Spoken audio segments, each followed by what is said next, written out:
I'm John Omar, and I'm here talking with Lynn Hampton, also known as Hamptonian. Hamptonio is an activist, local activist here in Cleveland, also a comedian, and the initiator of a movement to change Black History Month to June. I myself, if I were to put my 2 cents in, I would say that from my point of view, it's a big mistake to always do things that have a greater chance of failure than success, and that's in all aspects of life. Mr. Hampton, you're going to do some programs, and we'd like to know about those, and how do you think it'll affect our community? Well, so starting with some of the programs, okay. Like I said, I could have, just did maybe a few lectures and maybe did a Juneteenth celebration and call it a day. Yeah. But our community needs so much. We need so much. Like I said, put some meat on the bone. So we're gonna include an empowerment piece. And hopefully this will be the prototype that when other cities adopt the program, they will include this empowerment piece. So we're going to have workshops on how to do business in China. And you've already spoken with people in other cities too. Oh yeah, absolutely, absolutely. How to do business in China workshops, how to get a record deal workshop, how to do business in Africa workshop, financial workshops, stability, investment workshops, holistic health workshops. So basically, this whole thing is about mental, spiritual, physical, financial health of our community. Absolutely, the whole total being of our community.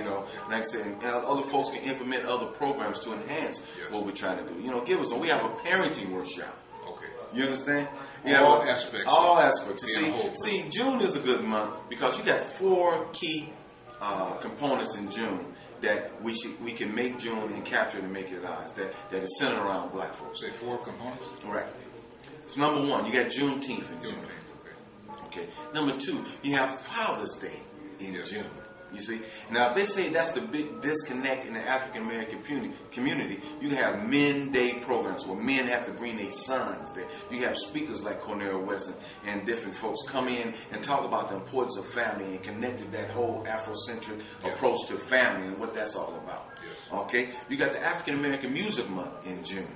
Yes. You see, and then you have the summer solstice, where our ancestors that for 1,000 years did things in commemorating the longest day of the year. See, so we can take June and have those other 4 components, and in June and make it ours.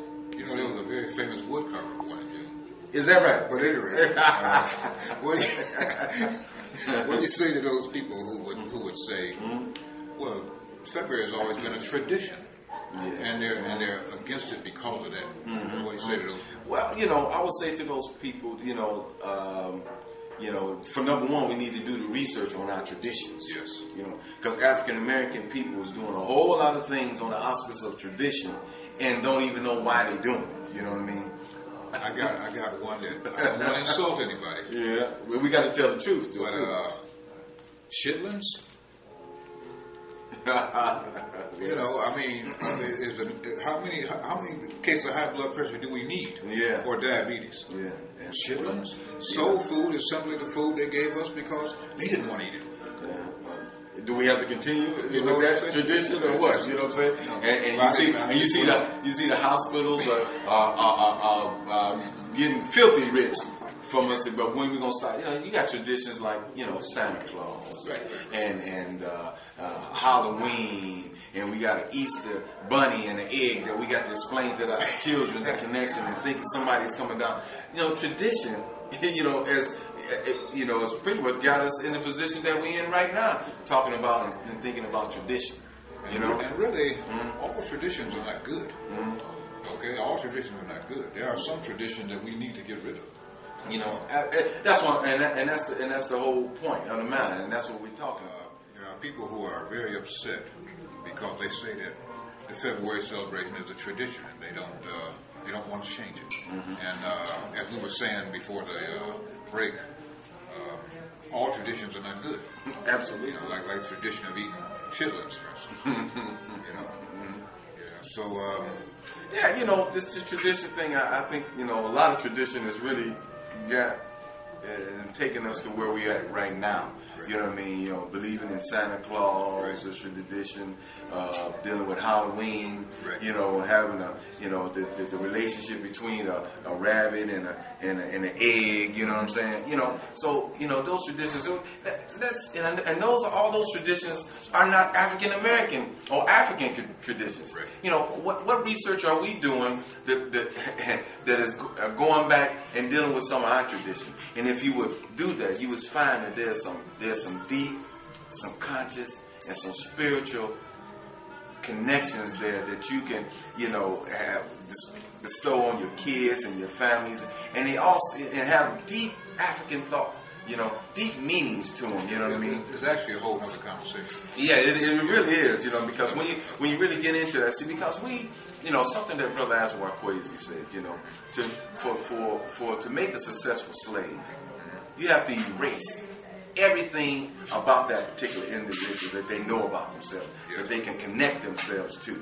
And that's the kind of thing that's been placed on African Americans. So if you erase everything that was your past, about yourself, then now you can fill them up with someone other than everything. And that's why it's nothing wrong with it, but it becomes a problem when you don't indulge into your culture and to everybody else. Now, when St. Patty's coming down, around, everybody's wearing green.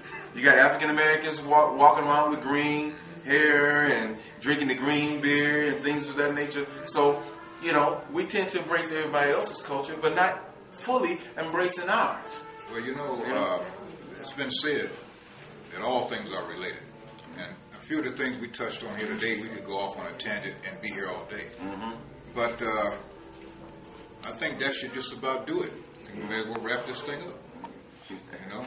So, I'm John Omar, speaking with Lynn Hampton, also known as Hamptonio. Thank you very much. Our cameraman was Joshua Peoples.